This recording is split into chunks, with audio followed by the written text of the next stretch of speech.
پر کلاسر صاحب ہمارا جو بیسک آرگیومنٹ ہے وہ یہ ہے کہ یہ ماضی میں بھی بہت کچھ ہوا، آج بھی بہت ہوا ہے. مجھے بحیثیت ایک پاکستانی اور بحیثیت ایک عام صحافی کے صرف یہ فکر ہوتی ہے کہ کیا ہم کچھ عرصے بعد یہ تو نہیں کہ ہم اللہ خیر رکھے ہم ایسے ہی بیٹھے اور ہم کہیں ہاں یہ پہلے دور میں بھی اس دور میں بھی ہوا، میاں نواز شریف کے ساتھ ہوا، اور دیکھیں عمران خان کے ساتھ بھی یہی ہوا، اور اب دیکھیں عمران خان کے کیسز ختم ہو گئے ہیں جب وقت بدلا ہے. یہ تو نہیں ہوگا کلاسر صاحب ہمارے ساتھ؟ بڑی اہم بحث کی ہے. میرے دوست ہیں دونوں، میں بڑا غور سے میں نے ان کو سنا ہے، دونوں کے پوائنٹس میں بڑا ویٹ ہے. لیکن اس میں ایک چیز ہمیں دیکھنے کی ضرورت ہے، کیا جو کچھ بھی ہوا بھٹو صاحب کے دور میں ہوا، جنرل ضیاء میں ہوا، یا نواز شریف صاحب کے دور میں ہوا، یا مطلب آج ہو رہا ہے، ہم تینوں کا اس میں کتنا رول ہے؟ جو کچھ کر رہے تھے بھٹو صاحب اگر کر رہے تھے اپنے مخالفین کے ساتھ، جو کہ کیا انہوں نے، اس میں کوئی شک نہیں، کیونکہ وہ دور چلا گیا ہے. اب اس کو اگر ہم پڑھیں تو بہت ساری زیادتیاں ظلم ان کے دور میں بھی ہو رہے تھے اپوزیشن کے ساتھ، یا مطلب بعد میں ان بیچاروں کو اپنے ساتھ بھی بہت کچھ ہوا، ظلم ہوا یا پھانسی لگی. یہ سارا کام کون کرتے ہیں؟ یہ کیا یہی سیاستدان نہیں کرتے؟ کیا نواز شریف صاحب یہ کام نہیں کر رہے تھے اگر ان کے ساتھ ہوا؟ آپ اور میرے پاس کوئی ایگزیکٹو پاورز نہیں. وہ ٹھیک کہہ رہے ہیں منصور کہ ہم تو غلط کو غلط ہی کہہ سکتے ہیں، اس سے آگے ہمارا کیا رول ہے؟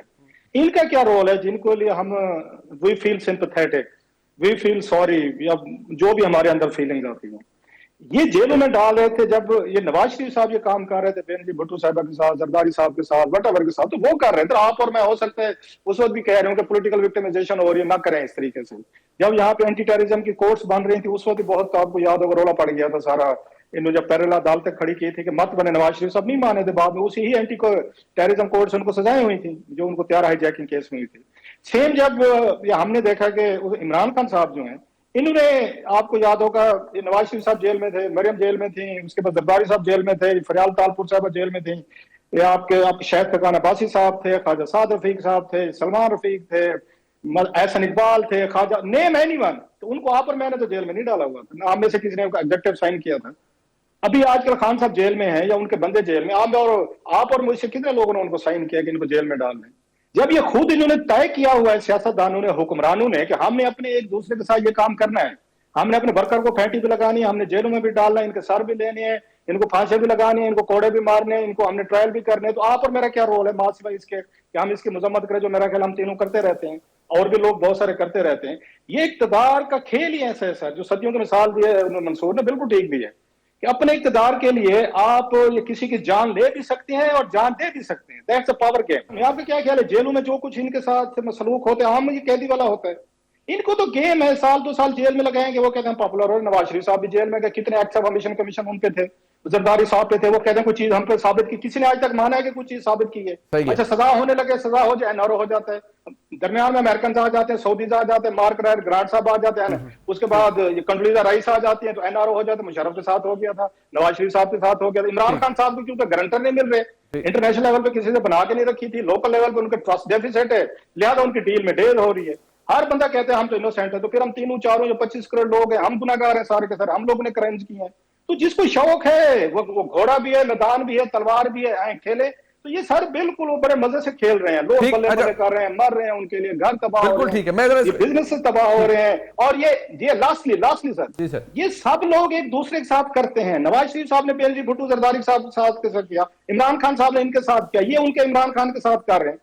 یہ تو ان کا کھیل ہے sir, that's your hobby, that's your business, 9 to 5 job ہے ان کا. یہ بالکل ٹھیک ہے، ایٹ لیسٹ میں بڑا اس پہ کلیئر ہوں سر کہ ان کو کوئی تکلیف نہیں، کوئی مسئلہ نہیں ہے. Part of the power game میں پھر ایسا ہی ہوتا ہے. منصور صاحب ذرا یہ فرمائیے کہ یہ جو شوگر کا اور پیٹرول کا کرائسس کہوں یا obviously قیمتوں کے حوالے سے جو تنقید حکومت پر ہو رہی ہے، شوگر پہ یہ کہ ایکسپورٹ کی اجازت کیوں دی، اور اگر ایکسپورٹ کی اجازت دے دی تھی تو پھر آپ کو امپورٹ کیوں کرنی پڑی ہے، ایک یہ، اور دوسرا پیٹرولیم مصنوعات کی قیمتوں کے اوپر جس طرح سے تنقید ہوتی رہی ہے ماضی میں، آج حکومت پر ہو رہی ہے. کیا کوئی لیسنز ہیں جو کوئی حکومت سیکھتی ہے، یا یہ بس ایسے ہی ہے کہ جب آپ اپوزیشن میں ہو تو تنقید کرنا آسان ہے اور جب حکومت میں ہو تو دفاع کرنا مشکل؟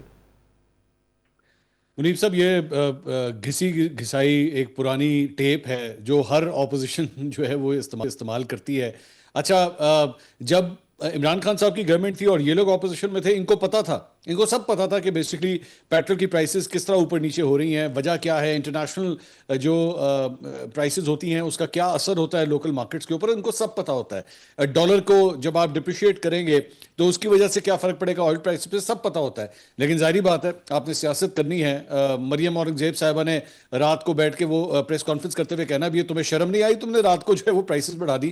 بھائی پیٹرول کی پرائسز بڑھتی ہی رات کو, رات کے 12 بجے سب کچھ ہوتا ہے, سب جانتے ہیں, ہر 2 ہفتے کے بعد یہ سب کچھ ہوتا ہے. لیکن انہوں نے کرنی تھی پالیٹکس, انہوں نے کی. آج بھی یہ صورتحال ہے کہ اس اپوزیشن کو بھی پتا ہے, ظاہری بات ہے اب تو یہ خود بھی حکومت پہ رہنا ہے, ان کو بھی پتا ہے کہ یہ کیا ہوتا ہے. لیکن ظاہری بات ہے اب ان کی باری ہے, انہوں نے بھی یہ کرنا ہے, اور انہوں نے کہنا ہے کہ جناب یہ دیکھیں کتنا ظلم کر رہے ہیں. اور امپریشن دونوں سائڈیں یہی دیں گی کہ ہم اگر آ گئے نا تو جیسے ہمارے تو تیل کے کنویں ہیں اور ہم پاکستان کو اپنے تیل کے کنووں سے جو ہے وہ تیل دینا شروع کر دیں گے اور پیٹرول کی قیمتیں نیچے آ جائیں گی. شوگر کی آپ نے بات کی, میرے بھائی پاکستان کے تمام بڑے سیاسی خاندان جو ہے وہ اس شوگر معاف کیجیے گا شوگر مافیا کا حصہ ہیں. ٹھیک ہے, انہوں نے اپنے اپنے مفادات دیکھنے ہیں اور پھر یہ آپ کو جسٹیفائی بھی کر کے دکھائیں گے, آپ کو تعویلیں بھی دیں گے. آپ ذرا صرف اتنا ان سے کہہ دیں ذرا 1 منٹ کے لیے اس کی انویسٹیگیشن کرنے والی, یہ شوگر پرائسز کو کنٹرول کرنے والی جو کمیٹی ہے اس میں کوئی سیاستدان شامل نہ ہو, اس میں کوئی شوگر مل مالک جو ہے دور دور سے اس کا کوئی رشتہ نہ ہو, اور اس کے بعد ٹوٹلی انڈیپینڈنٹ ذرا ایک انکوائری بنا کے دکھائیے. اس کے بعد دیکھیے ان کا حال کیا ہوتا ہے. لیکن مجال ہے کبھی اس طرح ہو, مجال ہے کبھی آنے دیں.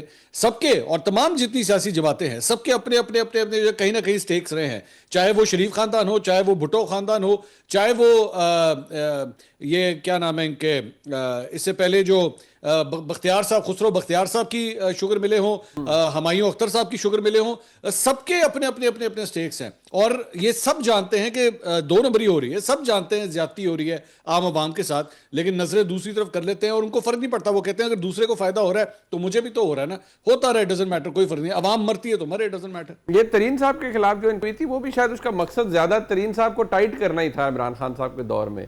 وہ it had less to do with the investigation itself, وہ زیادہ تو انہیں کارنر کرنے کے لیے اپیرنٹلی کی گئی تھی جو ایف آئی اے نے کی تھی. تو وہ کارنر ایسا ہوا تھا کہ وہ ایک اپنے کارنر بنا کے چلے گئے تھے. پھر انہوں نے ایسا کارنر بنایا تھا کہ پنجاب اسمبلی میں اور نیشنل اسمبلی میں ان کا اپنا ہی ایک کارنر بن گیا تھا.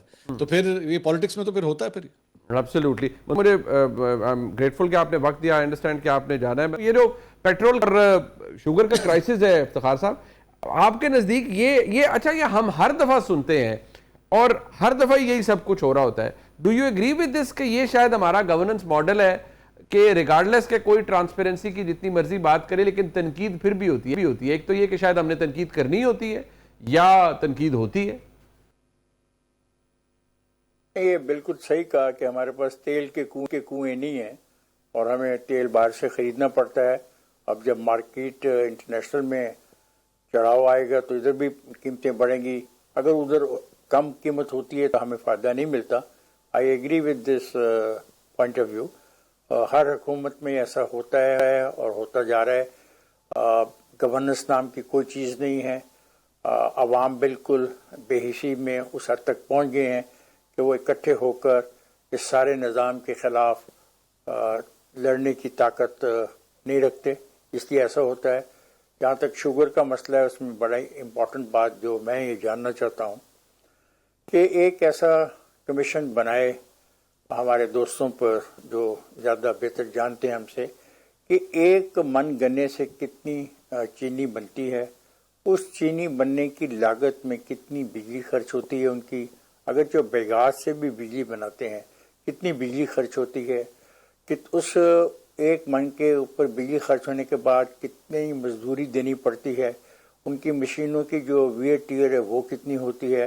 تو 1 من چینی پیدا کرنے کی حقیقت میں کتنی قیمت ہے, اور پھر جب وہ باہر میرے پاس آتی ہے تو اس کی قیمت کیا ہے. یہ بہت بنیادی سوال ہے جس کا جواب آپ جیسے دوست جو ذہین ہیں, پڑھے لکھے ہیں اور انفلوئنس رکھتے ہیں اور بہت سارے معاملات کو بخوبی جانتے ہیں, اب آپ کا فرض ہے کہ آپ پاکستان کے عوام کو بتائیں کہ ایک جو ٹن چینی ہے یا 1 من چینی ہے اس کی کاسٹ ایکچولی آتی کیا ہے.